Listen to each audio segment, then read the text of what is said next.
And good. Sir, please, I'm going to introduce my speaker in a bit, but I just want to begin by saying what an honor and a pleasure it is to be at an ABP summit. As some of you may know, ABP was my home for many, many years.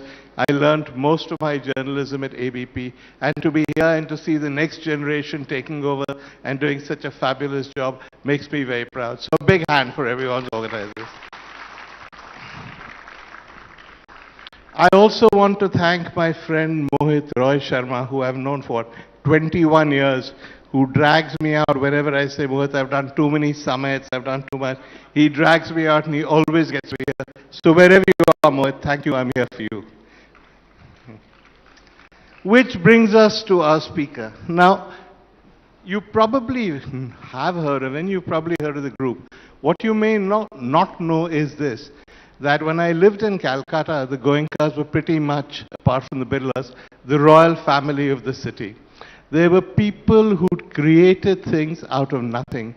His great-grandfather had something in a family shareholding, in a family division, which was not great. But between his great-grandfather and especially his grandfather, they created an empire that I think surprised everyone. His grandfather, RP Goenka, did many things nobody had done before. He took over existing foreign companies. He took over government-owned corporations like CSC.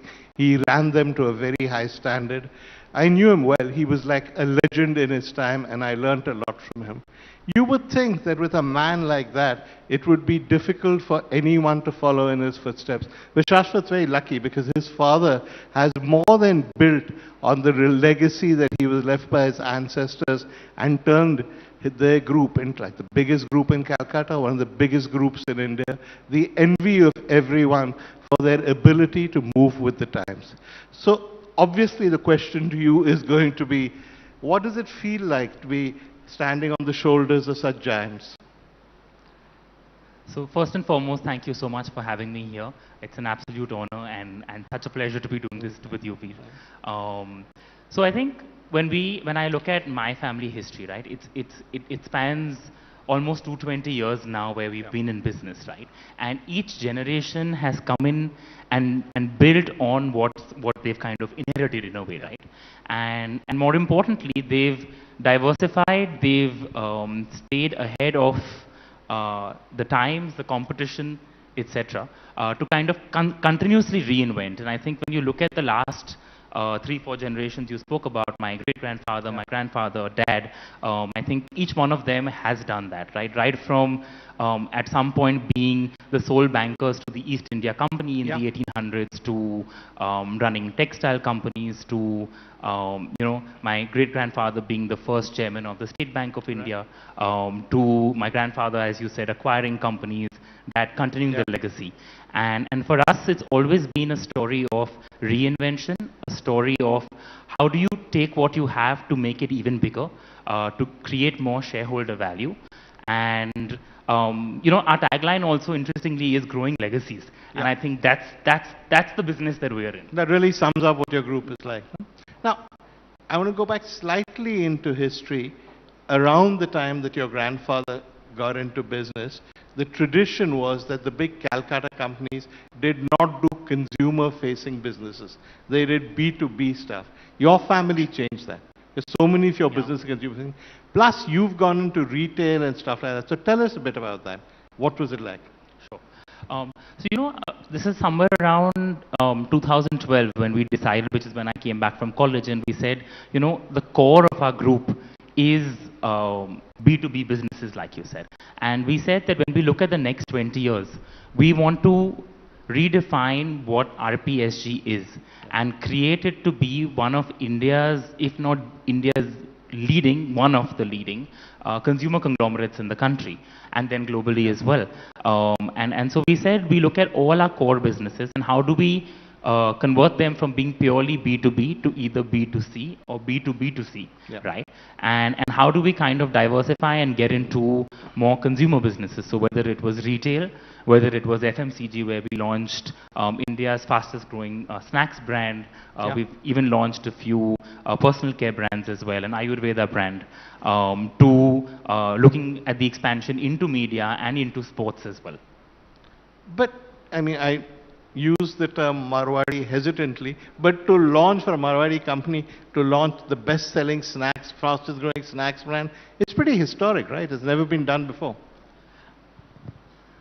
I mean, I don't think it matters which sector community you come from. It All really right. is about the business mind that you have and what you want to create with what you have. So, do you think, therefore, though I know you say it doesn't matter, that many of the other old Calcutta families who were in business are now moving with the times? Absolutely. And I think today location is just a factor of, I mean, your history or your heritage or where you're Yeah. living. But I think everyone is now looking at not just the city, but you're looking at a country and you're looking at the world. And for us at RPSG, it's no different, right? We are, like I said, for 200 years, Yeah. we've been in Calcutta. And that's our heritage, that's our home, that's our roots, right? But we're investing across the country, we're investing globally. We are creating businesses for the world. So I think location is just, it may give you your heritage and a starting point, Yeah. but it doesn't define who you are in any way. And particularly in the modern world where communication and markets Absolutely. are so open. Absolutely. So now you deal a lot with the young consumer, yeah? So tell me how you see the young Indian consumer. What are your learnings? So, something very interesting about the Indian consumer, and this is from all I, experience in retail that I say this, is the Indian consumer is unlike any other consumer anywhere in the world, right? Where globally, a country has a very um, homogeneous tastes and preferences of consumers. The Indian consumers' tastes and preferences change every 100 kilometers in our country. And when you look at it, we're not one country. We're many states, many countries, and even within states and cities, like I said, every 100 kilometers, there is a new dialect that people speak. There are different food preferences, for example, that people have. There are different consumption habits, right? And I think that's what makes the uniqueness of India. And when I look at the young Indian consumer, and I think today 70% of India is under the age of 35, and they are going to be that next consuming class in a way, right?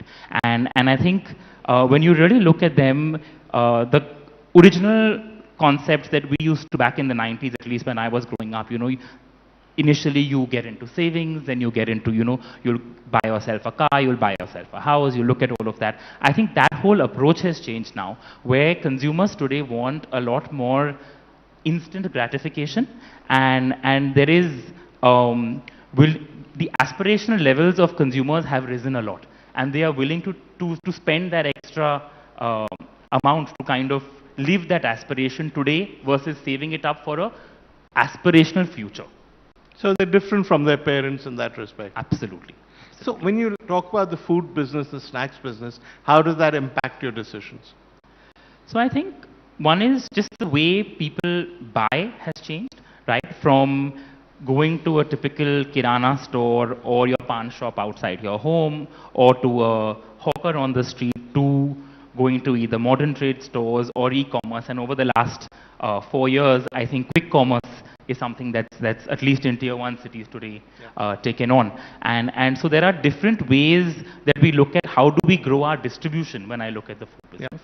And it's not just a matter of how many outlets now, but it's a matter of how many touch points of a consumer when they shop can you kind of be available at. And one statistic I'll share with you is, 5 years ago we said that people purchased food and grocery 12 times in a month. Okay. Today, it's very different. Today, an average household of 4 in a tier 1 city places 10 orders on a Sunday, 10 different orders on a quick commerce app. Really? Yeah. And so that's the difference on how it's changed. So you're looking at things like continuous supply chain availability. You're looking at being listed on all the right platforms, all the stores. You're looking at what are the taste profiles of consumers. And today consumers are a lot more experimental. They're a lot more globally aware and exposed as well. And so they're willing to try new things. And I think so those are the insights that we look at when we kind of create products and we That's build very out our fascinating. FMCG. Give me an example of a product you've created and what went into it. Sure. So plenty, right? So I'll tell you the journey of Toam, right? Yeah. And we identified healthy snacking as a space back in 2017 when we decided to launch. And at that point, it was more of a general global macro trend. We weren't seeing it in India, but we said we are going to create this market in India.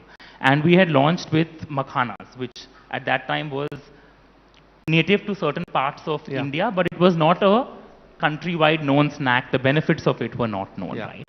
And so we entered the market with it, and I think we were able to create the right noise. I'm going to stop you. Step one, why makhanas? Because makhanas you will go and buy at a local kirana shop or from a street stall, but it never occurs to anyone to package them. You guys made that leap, so why did you do that? Sure. So, you know, snacks is a 50,000 crore market and growing, right? Western snacks. And when you look at it, a lot of that consumption, when you look at the branded consumption, was very small part of it, right? And it was a cluttered market. So for us, the entry strategy was very clear that if we enter with products like potato chips or bhujia, which are already well entrenched, there are well entrenched players in the market, we are not going to be able to make a mark. And will people be interested in looking at a healthy version of that in 2017, right? And so we said, let's go on the extreme end of the health spectrum and pick products which are inherently healthy, but people don't consume them either because it's not easily available, or it's just not something that's available in tasty flavors, right? And which is why when we launched the brand and we said we are taking the entire health spectrum, we named the brand Toam, which is counterintuitive to when you think something is healthy, right? You think it will not taste good, right? And what we did is we said, we will be healthy, but we will also ensure that taste is what is going to trump everything, right? And because when you snack, it is your guilty pleasure, it is your indulgence, and you want it to be something that you enjoy. It's not that you're eating it because so deliciousness is number one. Absolutely. Okay. Absolutely. So for us, that was one. Second was, you know, how do you consistently ensure that you are coming up with new flavors in that product? Because consumers don't necessarily, you know, classic salted, etc. flavors you can have on a daily basis. But when you look at unique flavors, and we had launched flavors like wasabi, you know, during even during the Navratri period, we had launched a limited edition rice kheer flavor of makhana. You know, so these were innovations that we did. And for us, we said flavor innovation and product innovation is going to be one of the forefronts of how we are going to create this business. I'm going to stop you here. There were multinationals already in the packaged food business, many of them reproducing products that they sold abroad, adding maybe masala twist or something to an existing product. You were the first guys who created unique Indian products. So what gave you the courage to do that? So I think going back to all our understanding of consumer and Indian consumers and consumption is the Indian consumer is not trying to ape the West or the Southeast for that matter, right? And you know, inherently Indians have very Indian ways of consuming things, right? You know, and a typical Indian wants chai the way we drink it. They want to eat that samosa with the chai, you know? And these are things that are, I think, almost in our DNA, right? So they've been built over generations, and you know, so people still want that flavor. They want the punch of flavor when they eat or when they snack, but they're also becoming conscious about healthy eating, clean eating, and they're looking for better alternatives out there. And I think that's the pivot we made. So while we launched with makhana, one of the pivots, so today we don't sell makhanas anymore, right? Because we realized that it was too far end of the health spectrum, and people were like, we want to be healthier, and so we want a healthier alternative. We don't necessarily want health foods when it comes to snacking, right? And so we pivoted. So today we do healthier bhujiyas, we do healthier chips. How do you do a healthier bhujia? So our bhujia has 45% less saturated fat than anything else that's available on the shelf. Really, that much difference? Yeah. Do people realize that? I mean, absolutely. We are very strong with it on our communication. And what we've done is we've ensured that, you know, and we've done series of blind tests with our consumers to ensure that our product succeeds on taste, texture, profile above everything else that's available. And I think that's the reason we've been able to be successful. But you're going up against multinationals which have had hundreds of years of experience, which have products that they've tried abroad, etc. Was that at all daunting doing that?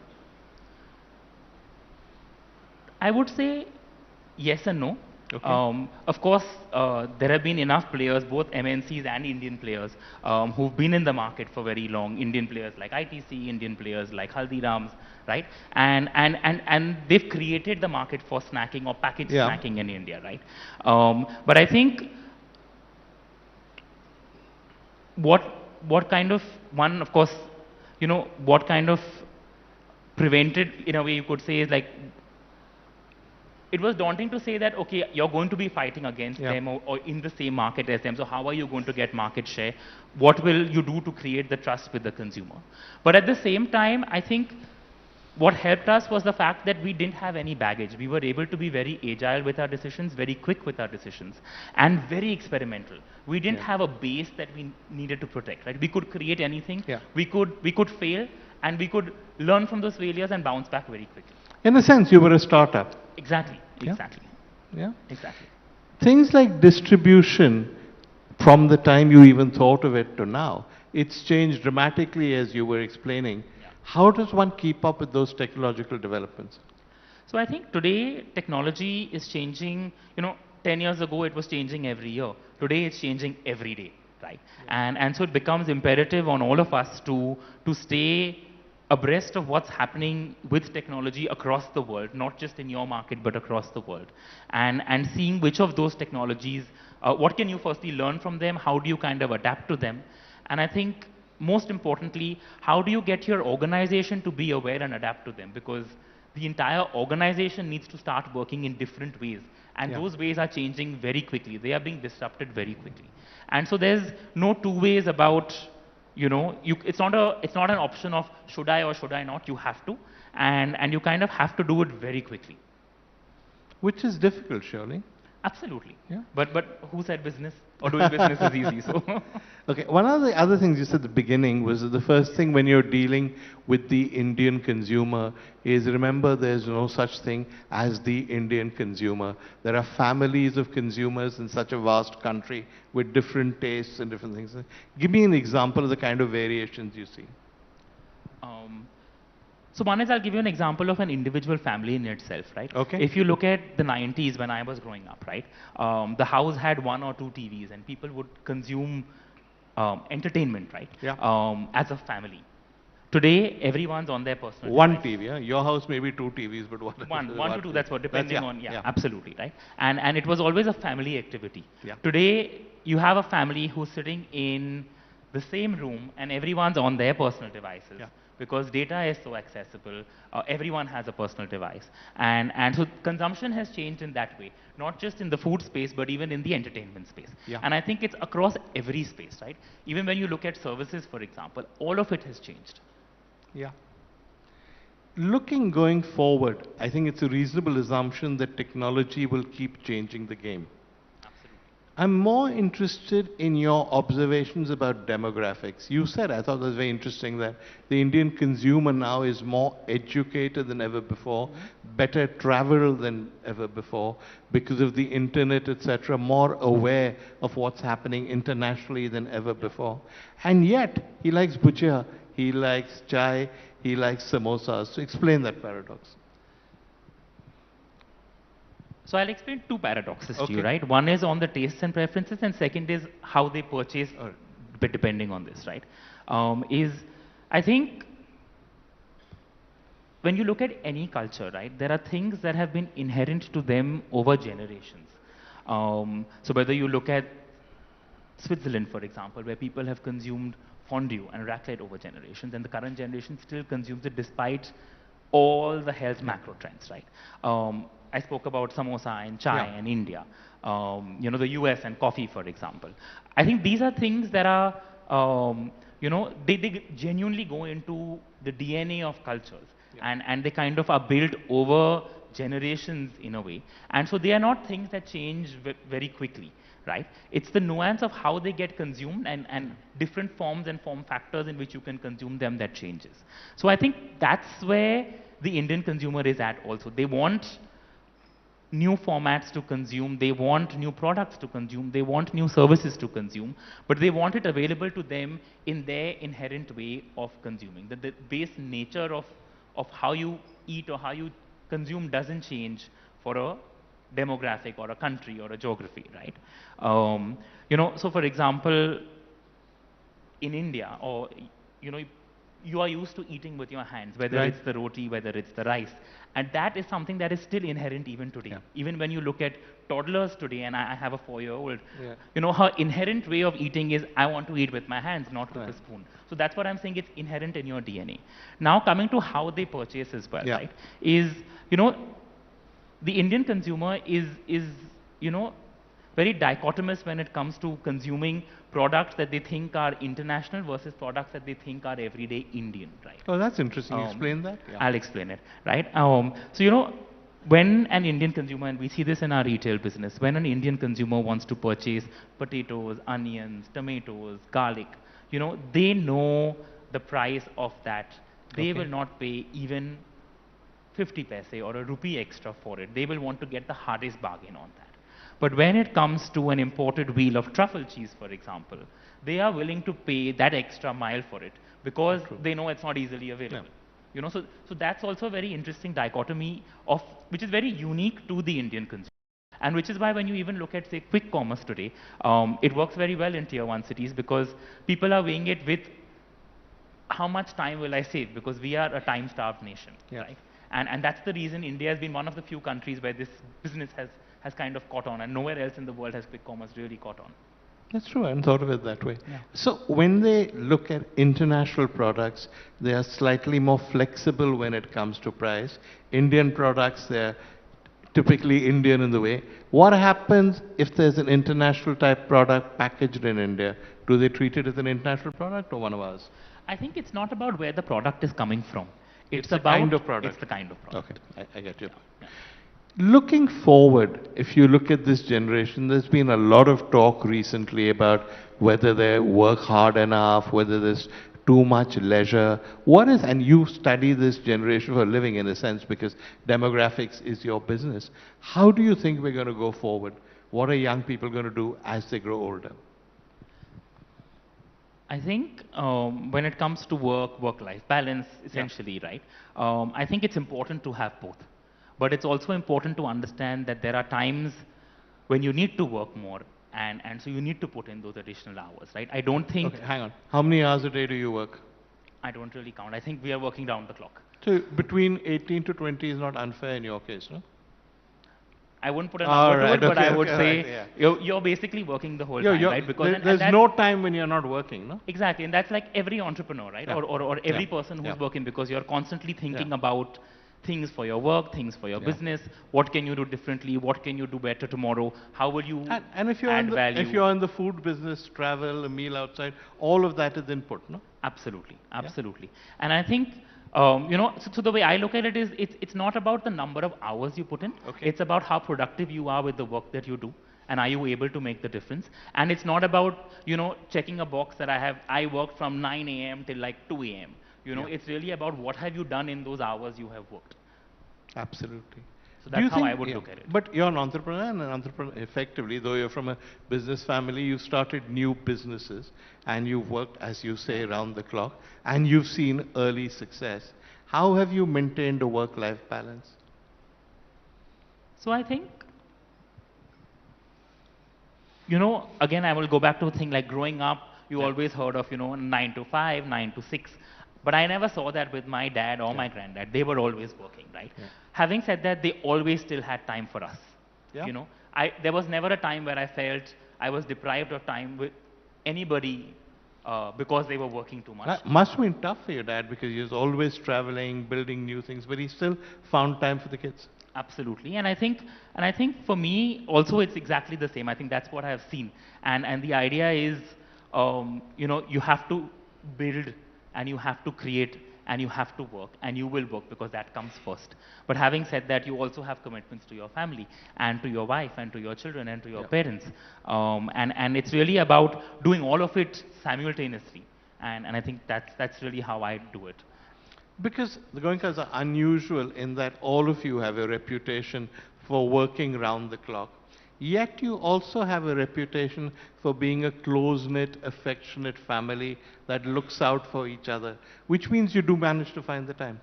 Absolutely, absolutely. Okay. Do you think that young people here need to work harder? Because that's been said by a lot of people. Or do you think that this hard, not hard, is perhaps missing the point? We just need to be more productive.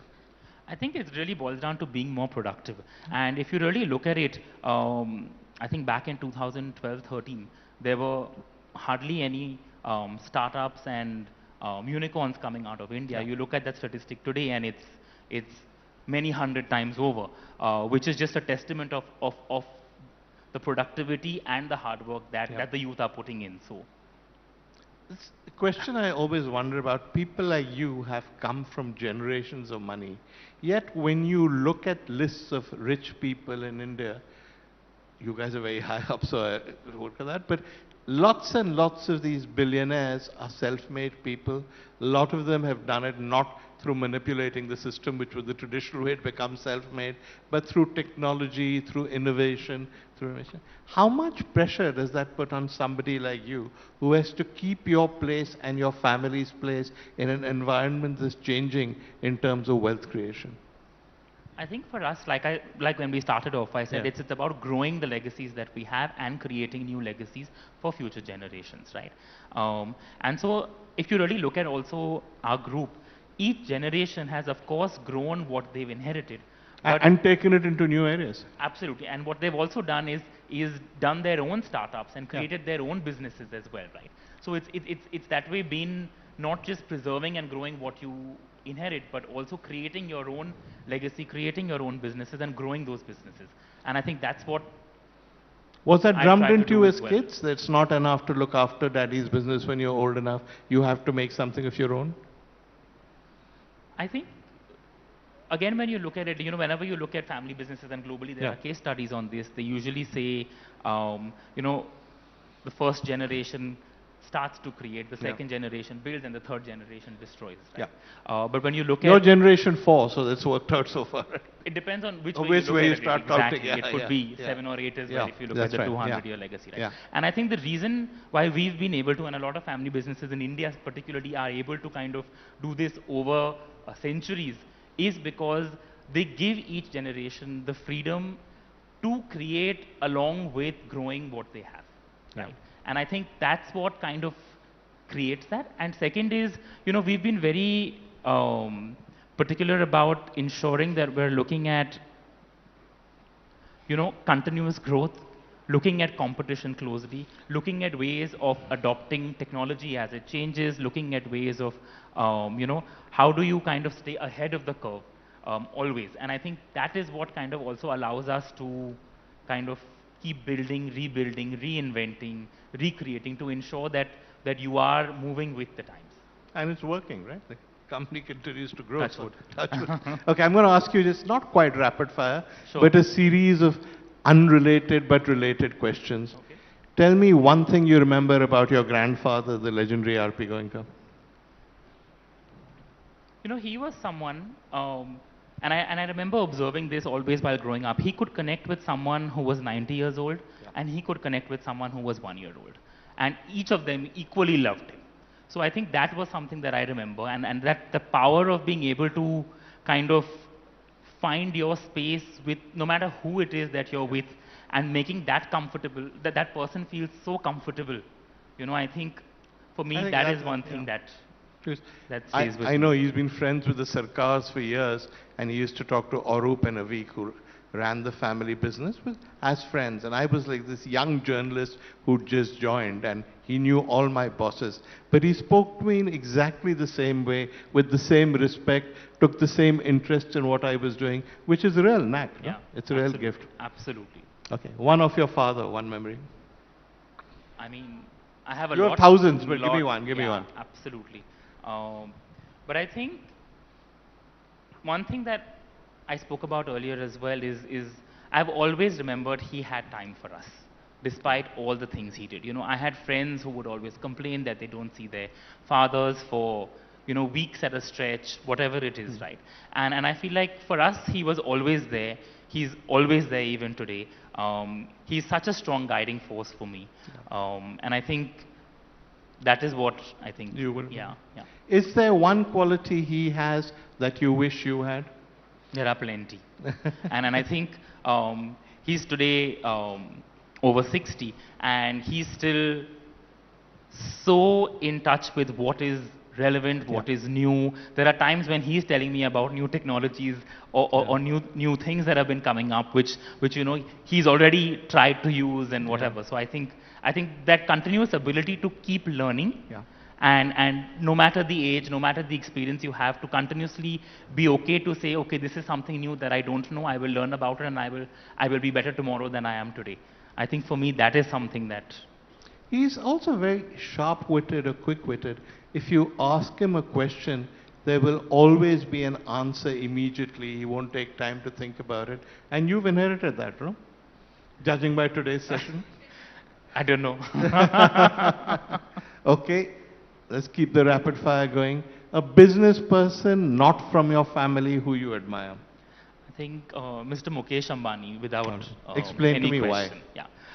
So he is again someone who, of course, inherited stuff that Mr. Dhirubhai had built, but he is someone who has such a far-reaching vision and such precision execution, right? Where no matter what it is that he decides to do, he does it fabulously, meticulously, down to the smallest detail.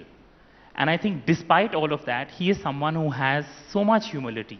He is someone who's affectionate and respectful to absolutely everyone, right? And so I think that is something that I really admire in him. His ability to, one, think big, think not today, but think years ahead of the times, and then to actually execute on each one of those. Yeah. He said, no, if Reliance enters a business, it must change the industry when the time is through. And how many businessmen can say that and have pulled it off? No? Absolutely. Which is a considerable achievement. Okay, international businessman, one person you admire. One person. More difficult, but... Yeah, there are quite a few. But let me start by saying Elon Musk, right? And I'll tell you why, right? What I really like about him is the courage of conviction that he has on his ideas, right? And even he has that innate ability to be able to execute, the ideas that he has. And despite some of those ideas not maybe meeting popular culture or popular perception or popular acceptance in a way, right? He still has that strong courage of conviction. And I think that is something that I look up to him for. And he's the richest man in the world, and he's made his money in businesses that 30 years ago did not exist. Absolutely. So he's really at the forefront of how things are changing. Yourself, 15 years from now, where do you want to be? I bet you haven't thought about that, but think about it. I think when I look at myself 15 years from now, I'd like to be someone who's been able to continuously learn, continuously innovate, continuously reinvent myself, my family, and my businesses to still stay relevant at that time. Because, when you really look at it, you don't know what the world's going to be 15 years from now, right? So the only thing that I can do today is ensure that we continuously have a culture of resilience, create in ourselves the ability to learn, unlearn, relearn, and learn new, and keep doing that again and again and again. You were born rich. I think there's no secret in that. But you were also born into a family that had great respect for culture, for cultural values. The first time I saw Nusrat Fateh Ali Khan performing, your grandfather had organized it. There's always been that. Is that a balance you've tried to maintain? Absolutely. I think that's something that comes innately to us. And for us, that is a core part of our being as well, which is, preserving and growing India's rich cultural heritage. And that's always been your grandfather and your father put their money where their mouth was, eh? So they've really done this, And you're going to keep that tradition up? Absolutely. I would hope to. I would like to. All right. I think you can see how much they've listened to you in pin drop silence. That's been a very impressive session. Thank you so much, and I think we wish you luck. Thank you so much. Thank you. Thank you very much indeed. Brilliance has certainly not skipped a generation in the Goenka family, as we have seen, but the traits of humility, the traits of congeniality, the business acumen, that has certainly been passed on. We really appreciate you joining us today. Can I request Rupali Fernandez, Chief Revenue Officer, ABP Network, to please come on stage and present Shashwat with a token of our gratitude. Thank you for making time for Ideas of India. And ladies and gentlemen, a big round of applause for Mr. Veer Sanghvi for conducting the session in only ways that he can do, bringing in so much context and so much history. Thank you.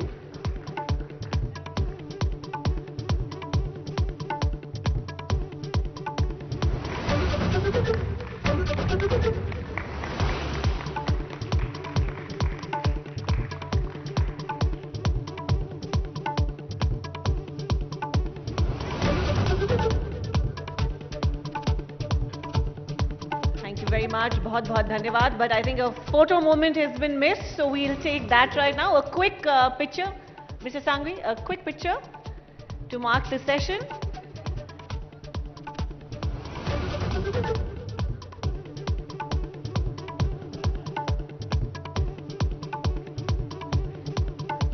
Thank you all again. So, ladies and gentlemen, with that, we will take a lunch break. But please remember, we will meet back in 40 minutes from now. So we'll see you here sharp at 1:40.